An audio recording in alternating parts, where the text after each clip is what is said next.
ان کے فادر، تو ان کے جو چاچا ہے وہاں گئے ہم، اور اس کے بعد جو مولوی صاحب ہیں، مولوی اقبال، جن کو آپ کے جو بڑے ہی زبردست میڈیا ہیں، انہوں نے اس کو جیش محمد کا کمانڈر ڈکلیئر کر دیا اور کہا کہ بھئی یہ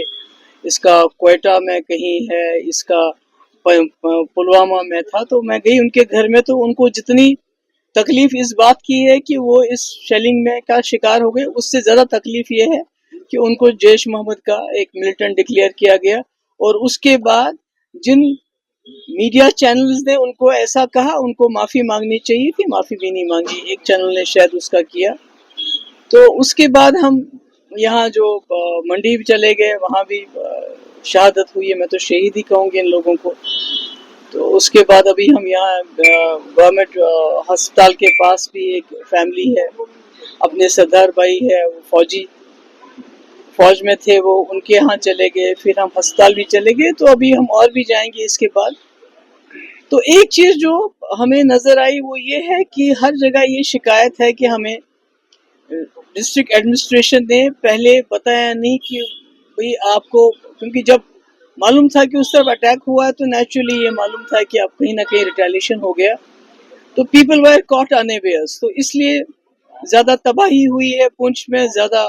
شہادتیں بھی پونچھ میں ہوئی ہیں۔ یہ ایک ہم نے دیکھا، اس میں لوپ ہول رہا ہے، کہیں نہ کہیں کمی رہی ہے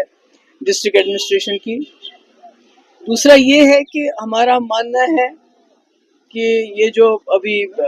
اتنی تباہی ہوئی ہے، اتنی بربادی ہوگی، خاص کر پونچھ کا اتنا خوبصورت پرانا ٹاؤن، شہر یہ جو ہے، اس کی تو بالکل سب سے زیادہ، میں اڑی بھی گئی تھی، وہاں بھی تباہی ہوئی، پر اس کا تو بالکل ہی بربادی ہوگی ہے یہاں پر۔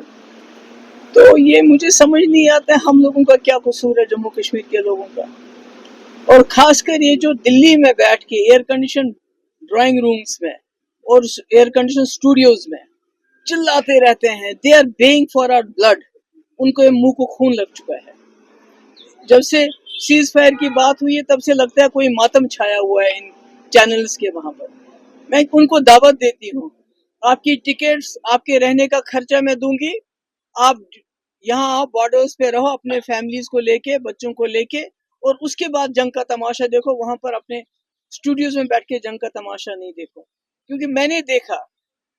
جو پہلگام میں ہوا بہت برا حادثہ تھا، دہشت گردی کوئی بھی برداشت نہیں کرے گا،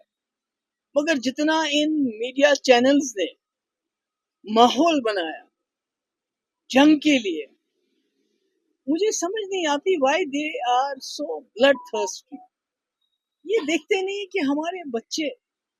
ہماری عورتیں، ہمارے لوگ جن کا کوئی لینا دینا نہیں جنگ کے ساتھ، وہ کس طرح یہاں، کس طرح گھر اجڑ گئے ہیں، بربادی ہو گئی ہے، کہاں سے بنائیں گے؟ زندگی بھر لوگوں نے پیسہ خرچ ہے۔ ایک تو ان کو جو ہے ڈکلیئر کیا جانا چاہیے شہید ہے، یہ تو اس میں تو کوئی شک نہیں ہونا چاہیے، بیکاز نہتے لوگ تھے، معصوم لوگ تھے، ان کا نہ جنگ سے لینا نہ دینا، نہ انہوں نے جنگ شروع کی، نہ ان کی مرضی سے جنگ ہوئی۔ دوسرا یہ ہے کہ جو مکان ڈسٹروائے ہوئے ہیں، کم سے کم 50 لاکھ روپے ملنا چاہیے، جو بالکل تباہ ہو گئے ہیں، جن کا ریپیئر ہے ان کا بھی، اس کا کم سے کم 50% ملنا چاہیے، اور جتنے بھی ہمارے لوگ شہید ہوئے ہیں ان کو ایک جاب ملنی چاہیے، کم سے کم اتنا تو مجھے لگتا ہے۔ اتنا تباہی کے بعد کم سے کم یہاں کے جو لوگوں کو اتنی مصیبت دیکھنی پڑی، کیونکہ گھر میں کوئی نہیں ہے، غریب لوگ ہیں،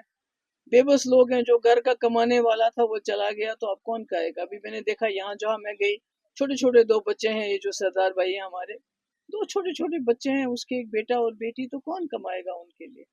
تو میری سرکار سے یہی گزارش ہے کہ اس میں ان کو بڑی اچھی طرح سے ریہیبلیٹیشن پیکیج ہونا چاہیے۔ اور کئی جگہ میں سرن کوٹ میں گئی تو مجھے وہاں شکایت آئی کہ جن کا انشورنس ہے